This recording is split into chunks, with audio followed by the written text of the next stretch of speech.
Salut à tous les amis. Alors aujourd'hui on va répondre à une question qui est très souvent posée par les débutants. Vous connaissez tous le stop loss, cet outil qui vous permet de couper une perte automatiquement même si vous n'êtes pas devant l'écran. Vous pouvez fixer votre stop loss directement depuis le graphique ou bien en mettre le prix. Ici par exemple on est sur le pétrole Brent, il est à 41,29 au moment où je vous parle. Vous pouvez dire j'achète à 41,30 et puis à 41,00 je coupe automatiquement. Alors la question qui revient le plus souvent, c'est comment placer correctement son stop loss. C'est vrai que le stop loss, c'est à double tranchant. Pourquoi? Parce que souvent les débutants vont le placer beaucoup trop près du niveau d'entrée et du coup le stop loss sera très souvent touché et forcément vous allez perdre. Et moi aussi je suis passé par là. C'est à peu près normal de faire cette erreur, c'est parce que la sécurité finalement devient un danger. Alors, il y a des moyens. Le stop loss, c'est un outil qui est quand même formidable, mais qu'il faut utiliser avec prudence et surtout savoir bien l'utiliser. Et ensuite, effectivement, c'est un outil qui vous servira beaucoup. Donc, comment bien utiliser et placer son stop loss? D'abord, ça va dépendre de votre type de trading. Par exemple, si vous faites du scalping, vous n'avez pas besoin de mettre de stop loss ou très peu parce que vous êtes devant vos écrans et du coup, vous êtes capable manuellement de gérer vos positions en direct, en live et vous êtes très réactif et ça ne pose aucun problème. Par contre, si vous faites du day trading ou du swing trading, ce que je recommande et ce que moi je fais essentiellement, parce que c'est moins risqué, ça demande moins de temps, trader 1 heure par jour, 2 heures par jour ou 3 ou 4 heures par semaine, c'est suffisant. Ici, bien sûr, vous ne serez pas forcément tout le temps devant vos écrans et vous allez aller travailler, vous allez faire autre chose, vous occuper de votre entreprise ou autre. Et là, tout peut se passer dans votre dos pendant que vous ne regardez pas les écrans, les prix, les cotations. Donc effectivement, si on ne met pas de stop loss, le cours peut décrocher violemment et ça peut très mal se passer pour vous. Mais fixer un stop loss, c'est pas si compliqué que ça. Je vais vous enseigner 3 méthodes pour pouvoir fixer correctement votre stop loss. D'abord, bien sûr, on part du principe que vous allez bien identifier votre point d'entrée. Le point d'entrée, c'est en fonction des droites que vous allez tracer. Ici, typiquement, je pars d'un graphique qui est vierge sur le pétrole. Qu'est-ce qu'on peut identifier? La première méthode, bien sûr, c'est la base, c'est tracer vos droites de tendance. Je vous donne juste des exemples ici. Les droites de tendance, c'est ça. Par exemple, un joli canal haussier sur le pétrole. Voilà. Dès qu'on sort du canal haussier, ici, ça s'appelle un point d'entrée à la vente. Pourquoi? Parce que si vous regardez bien, on est resté pendant 2 mois dans le canal haussier, on est en H4 ici, et dès qu'on sort du canal haussier, la cassure elle s'est faite ici exactement, c'était début septembre, exactement le 2 septembre, et bien c'est un point d'entrée à la vente. Et vous voyez, vous auriez pu gagner avec simplement un micro-lot, par défaut oui je suis sur un micro-lot, ça fait 30 euros. Bon, allez, on va dire qu'un micro-lot c'est rien du tout sur le pétrole.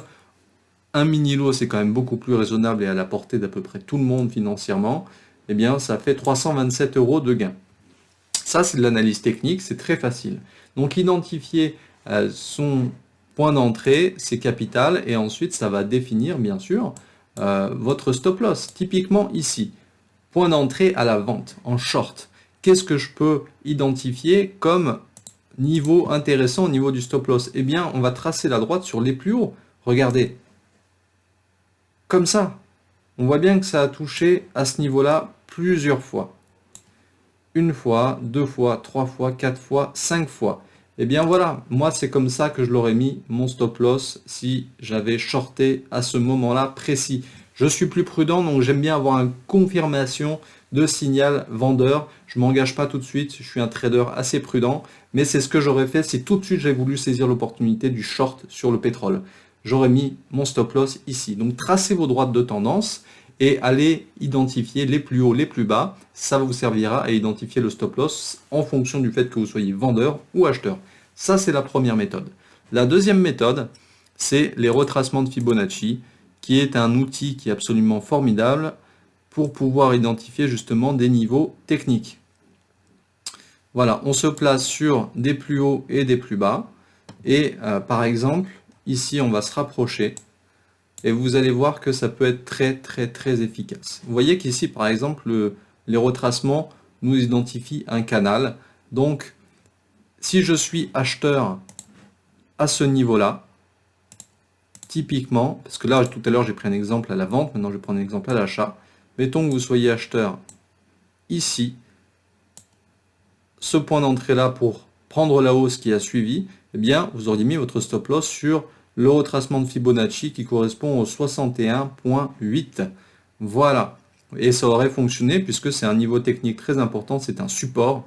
Et le support ou en dessous du support, retenez bien ça aussi, c'est pas forcément sur le support ou sur la résistance. Si c'est un stop loss, ça sera en dessous du support ou au-dessus de la résistance pour conserver une marge de sécurité.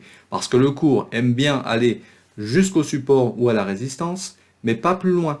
Et si vous mettez pile sur le support, vous allez vous faire avoir. Donc légèrement en dessous du support et ça va très bien fonctionner.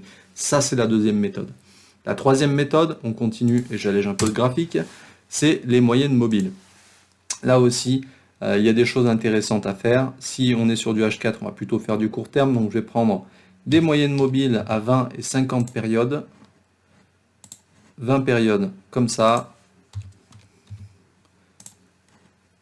Et 50 périodes comme ça. Hop. Voilà. Qu'est-ce qui peut être intéressant? Ici, je reprends le même exemple. Eh bien, ça sera d'identifier où sont les moyennes mobiles. On peut même ajouter celle que je prends souvent pour mon day et swing trading, la moyenne mobile à 200 périodes. Surveillez-les bien parce que ça peut aussi vous donner des indications sur les supports ou les résistances. Voilà. Typiquement, ici, si vous étiez acheteur, c'était très intéressant de positionner votre stop loss au niveau de la moyenne mobile 200 périodes.